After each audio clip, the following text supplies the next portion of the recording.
Assalamualaikum warahmatullahi wabarakatuh. Perkenalkan, nama saya Putri Sadevi dari kelas 12 IPSA. Di sini saya ingin membuat monolog tentang Deklarasi Juanda. Sebagai negara kepulauan, Indonesia punya kepentingan untuk melindungi wilayah perairannya. Salah satu upayanya kini lihat Deklarasi Juanda. Nah, tujuan Deklarasi Juanda ini apa sih? Nah, di awal kemerdekaan, wilayah batas laut Indonesia mengacu pada peraturan masa Hindia Belanda, yakni Territorial Zee Maritime Kringen Autoriteiten 1939. Dalam peraturan itu, pulau-pulau yang ada di Indonesia sejauh 3 mil dari garis pantai. Oleh sebab itu, kapal-kapal asing atau negara lain tidak boleh mengambil sumber daya atau lewat dalam jarak ini. Namun beberapa tahun setelahnya, para petinggi negara mempertimbangkan perlu adanya aturan mengenai sistem laut di Indonesia. Tujuan untuk memberikan pemberitahuan legislasi wilayah perairan Indonesia kepada dunia luar. Nah, isi Deklarasi Juanda ini apa sih?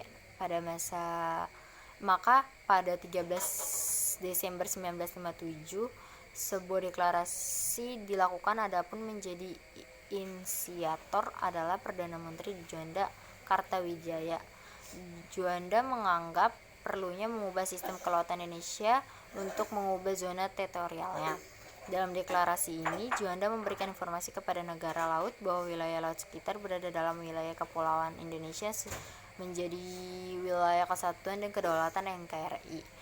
Salah satu isi Deklarasi Juanda adalah bahwa segala perairan di sekitar, di antara dan yang menghubungkan pulau-pulau yang termasuk dalam daratan Republik Indonesia dengan tidak memandang luas atau lebarnya, adalah bagian yang wajar dari wilayah daratan negara Republik Indonesia, dan dengan demikian merupakan bagian dari perairan pedalaman atau perairan nasional yang berada di bawah kedaulatan Negara Kesatuan Republik Indonesia.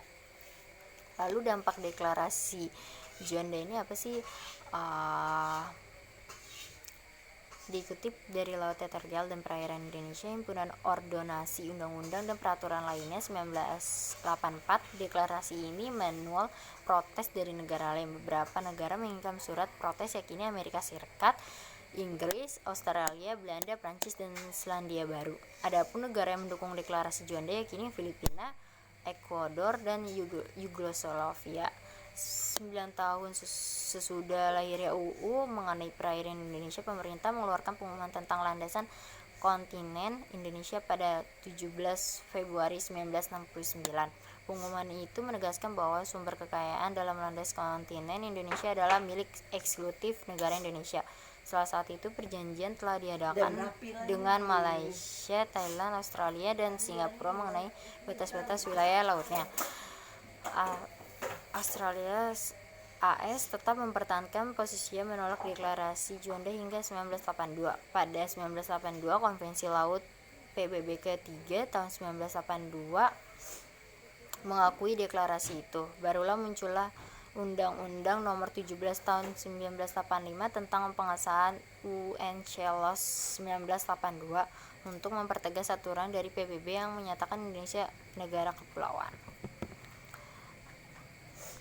Sekian dari saya, kurang lebihnya mohon maaf.